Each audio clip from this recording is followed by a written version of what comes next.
Big boss ನೋಡಿ ಇದನ್ನ ಗಂಭೀರವಾಗಿ ಪರಿಗಣಿಸಬೇಕು. ಸುದೀಪ್ ಸರ್ ಅವರು ಎಷ್ಟು ಅಂತ ಕಂಟ್ರೋಲ್ ಮಾಡಕ್ ಸಾಧ್ಯ ಆಗುತ್ತೆ.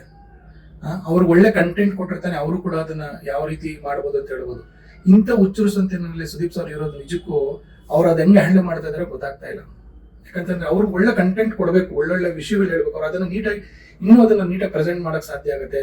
ಜನರಿಗೂ ಅವ್ರನ್ನ ಬೇರೆ ತರ ಅದನ್ನ ಹೇಳಕ್ ಸಾಧ್ಯ ಆಗುತ್ತೆ. ಇವರು ಜಗಳಗಳನ್ನ ಬಿಡಿಸ್ಕೊಂಡೇ ಇದ್ರೆ ಅವ್ರಿಗೆ ಹೆಂಗಾಗುತ್ತೆ, ಅವ್ರಿಗೆ ಏನ್ ಮಾಡಕ್ ಸಾಧ್ಯ ಆಗುತ್ತೆ.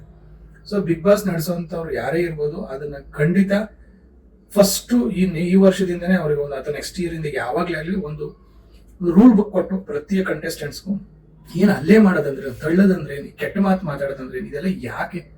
ಯಾವುದೇ ಬಿಗ್ ಬಾಸ್ಗೂ ಇದು ತೆಲುಗುಗೆ ಹೋಗಿ, ತಮಿಳ್ಗೆ ಹೋಗಿ, ಹಿಂದಿನಲ್ಲೂ ಎಲ್ಲಾ ಕಡೆ ಇದೆ ತಳ್ಳೋದು, ಹೊಡೆಯೋದು, ಕೆಟ್ಟ ಮಾತಾಡೋದು. ಸೊ ಇದು ಬಿಗ್ ಬಾಸ್ ಅಂದ್ರೆ ಜಗಳ ಅಂತ ಆಗೋಗ್ತಿದೆ.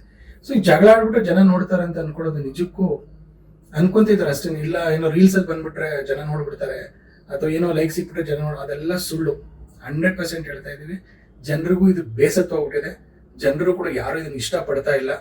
ಇದೇ ತರ ಮುಂದುವರೆದ್ಬಿಟ್ರೆ ಜನ ಗ್ಯಾರಂಟಿನೇ ಇದನ್ನ ಏನೋ ಕ್ಲೋಸೇ ಮಾಡ್ಬಿಡ್ತಾರೆ. ಹಂಗಂತ ಹೇಳ್ಬಿಟ್ಟು ಬಿಗ್ ಬಾಸ್ ನ ಬ್ಯಾನ್ ಮಾಡ್ಬೇಕು, ಬಿಗ್ ಬಾಸ್ ನ ಕ್ಲೋಸ್ ಮಾಡ್ಬೇಕು ಅಂತಲ್ಲ. ಒಳ್ಳೆ ಕಾರ್ಯಕ್ರಮ ಇದು, ಒಳ್ಳೆ ಎಂಟರ್ಟೈನ್ಮೆಂಟ್ ಕಾರ್ಯಕ್ರಮ, ತುಂಬಾ ಚೆನ್ನಾಗಿರುತ್ತೆ ನೋಡಿ. ಆದ್ರೆ ಇದನ್ನ ಕಂಟೆಸ್ಟೆಂಟ್ ಗಳಿಗೆ ಒಂದು ಸರಿಯಾದ ಗೈಡ್ ಲೈನ್ಸ್ ಕೊಟ್ಟು ಅವ್ರು ಟ್ರೈನ್ ಕೊಟ್ಟು ಮಾಡಿದ್ರೆ ಖಂಡಿತ ಇದು ಚೆನ್ನಾಗಿ ಬರುತ್ತೆ ಅನ್ನೋದು ನನ್ನ ಒಂದು ವೈಯಕ್ತಿಕ ಅಭಿಪ್ರಾಯ.